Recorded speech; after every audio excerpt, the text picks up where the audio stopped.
When God made the world and all that is in it, he spoke.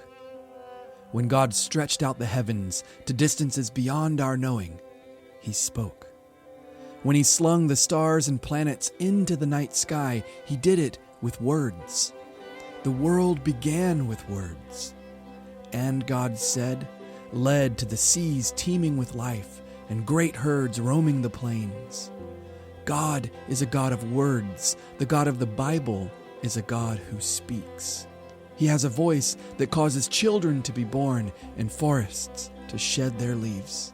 We can look through telescopes and microscopes and join with King David in the 29th Psalm as he says, "The voice of Yahweh is powerful.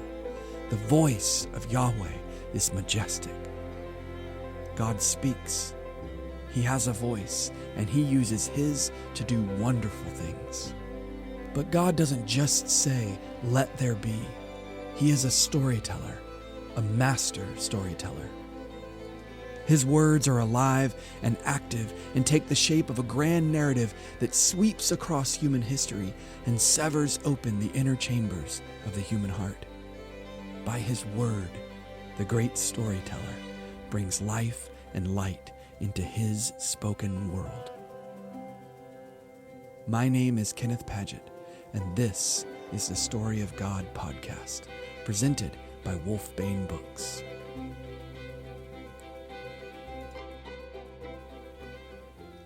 In Psalm 78, we read that stories of the wondrous deeds of God have been passed down from previous generations. And the people of God declare, "We will not hide them from our children, but tell to the coming generation the glorious deeds of Yahweh and his might and the wonders that he has done." The great story, the true story of the whole world that God began in the beginning, is still playing out to this day. This podcast is designed to be a resource for those seeking to understand this God-breathed story. And this first episode is designed to encourage you in your efforts to pass that story on to the next generation. But before we get into God's grand story in the coming episodes, I'd like to tell you a little bit of the story that led to this podcast. In seminary years ago, I met a fellow named Shay Gregory. We lived near each other and started hanging out all the time. We'd have long discussions about the Bible and theology and great stories that had shaped us and were shaping our families. It didn't take long before we developed a lasting friendship around formational storytelling. We're both in the thick of family life, and that means we're also in the thick of discipleship. We both do morning Bible time and evening read-alouds with our families on most days. But a challenge we were facing at the time, and maybe you're facing right now, was allowing our children to experience the story of the Bible in one sitting. And I don't mean a sort of bullet point retelling of creation, fall, redemption, but a rich and compelling summary of the story of the Bible that actually has a coherent and easily accessible vision of who God is and what he's up to. There's this great truism floating around that goes something like this: if you want a child to know the truth, tell them the truth. But if you want a child to love the truth, then tell them a story. We needed a resource that would allow us to hear and see God's story unfold in a way that cultivated biblical literacy in our home, while also nurturing a love for God in our hearts. Now, we seem to be living in the golden age of storybook Bibles. There are really great storybook Bibles out there, and we have used them and still use them in our homes. But even those retellings of the biblical story take a good while to get through.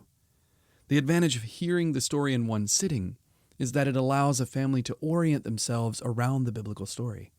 It gives everyone a common framework and language for understanding God's great story. Here's something to think about. Think about your favorite stories. Could you give a compelling synopsis of one of those stories in one sitting? Could you get someone excited about a book or movie in just a few minutes? I think you probably could. I feel like I hear people do it all the time. I could retell the story of Star Wars, the Wingfeather Saga, the Green Ember series, or The Hobbit with no problems. I love those stories, and they've had a profound impact on me. What about you? I bet you could do the same with some of your favorite stories. But can you do that with the biblical story? Maybe there's a little hesitation because you don't know what to leave out or exactly what to include. Of course, Jesus, right? But what about the long part after Adam and Eve and before the book of Matthew? What about the end of the story? It can be intimidating. But the value of being able to retell the story of the Bible to your children, grandchildren, and neighbors, or even yourself is immeasurable. So, a few years ago, Shay and I set out to retell the story of God in one sitting. How would we do that? What do we add and what do we leave out? A good answer to these questions had actually already been proposed in the world of biblical scholarship. You see, in seminary and in my doctoral studies, we were introduced to what is called biblical theology. Now, bear with me for just a moment. Biblical theology is kind of an unfortunate name because it sounds a little vague. It doesn't merely mean theology that is biblical or theology that is true, but biblical theology is a good phrase to know. Practically speaking, biblical theology is the act of tracing a theological theme through the story of the whole Bible. I mentioned earlier that we were living in the golden age of storybook Bibles. Well, we're also experiencing an explosion of accessible resources in biblical theology. If you're familiar with Bible Project, biblical theology is what they're doing in every one of their theme videos. Notice that each one starts in Genesis and ends in Revelation. InterVarsity Press has a series of books called Essential Studies in Biblical Theology. Likewise, Crossway has a series of small books called Short Studies in Biblical Theology. And each book traces a theological theme from Genesis to Revelation. So every time you read a book that's doing biblical theology, or watching a Bible Project theme video, you are running over the story of the Bible while staying focused on one theological theme.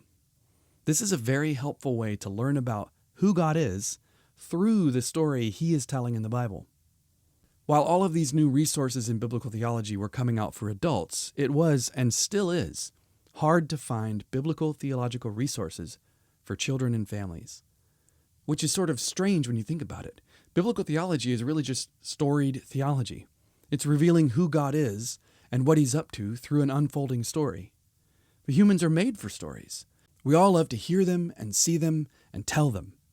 And we're all shaped by them.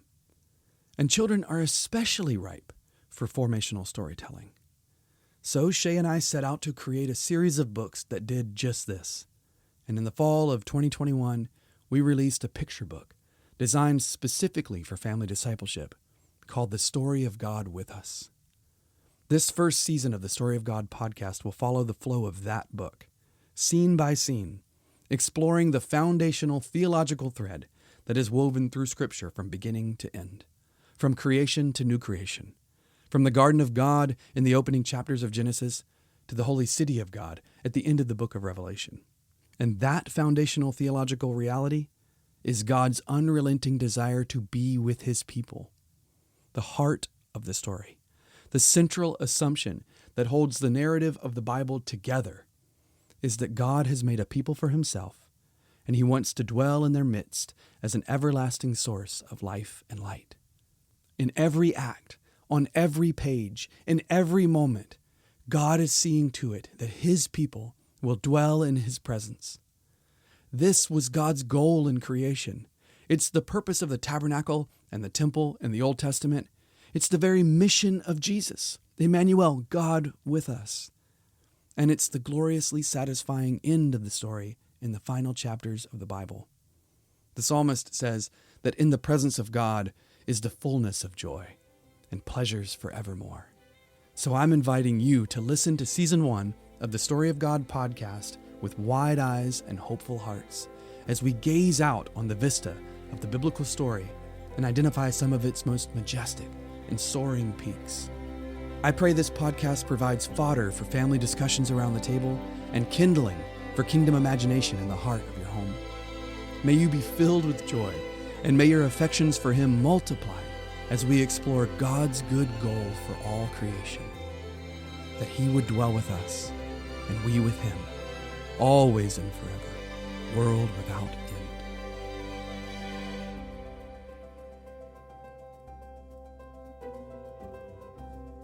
This episode of the Story of God podcast was presented by Wolfbane Books. Please visit us at wolfbanebooks.com or on social media at Wolfbane Books.